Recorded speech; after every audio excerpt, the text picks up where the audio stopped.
The topic of today is things I wish I knew before I got married. Number 1, feelings buried alive don't die. What you do before I do directly affects after I do. Marriage does not cure issues. No, it doesn't. In fact, it exposes how many issues you really got. A relationship is never the antidote to try to cure a pain that was caused from an ex-relationship. Marriage exposes wounds that sometimes you didn't even know that you had. But the wounds that you do know that you have should be addressed beforehand. Because you can never conquer what you don't confront. That's true. Some stuff you can't avoid. You know what a lot of married problems are? Tell them. Unmarried problems that were never treated. Pride was never dealt with. Nope. That jealousy was never dealt with. That bitterness was never dealt with. Yep. That those daddy deficits were never dealt with. Maybe it's not that she or he doesn't know how to submit. Could it be that submission was never modeled in front of them? So she never saw mommy submitting to her husband. He never saw his daddy submitting to his wife. She never saw her mother faithfully committed to her father. And it's always difficult to deliver what hasn't been deposited. Right? In the unmarried season, he never practiced self-control.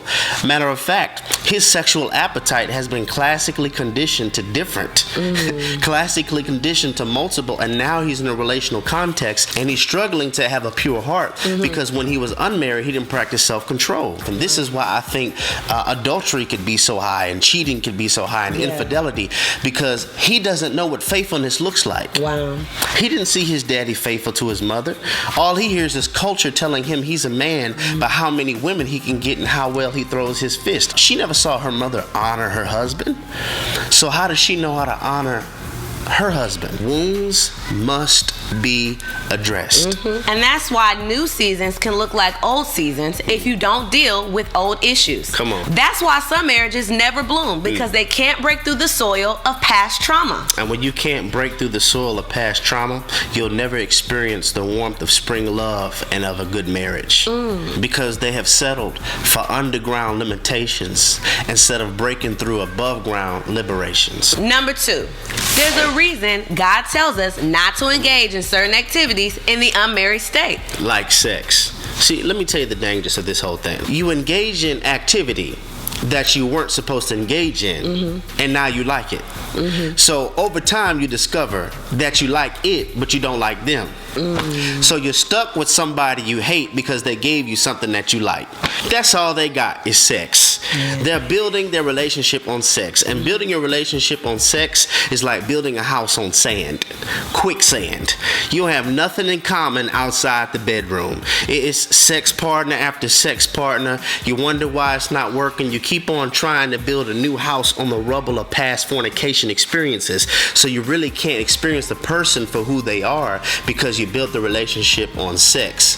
You're stuck with somebody you hate because they gave you something that you like. They keep breaking godly principles, which keeps breaking them. See, everybody wants to be blessed, but everybody doesn't want to be obedient. See, and favor is married to obedience.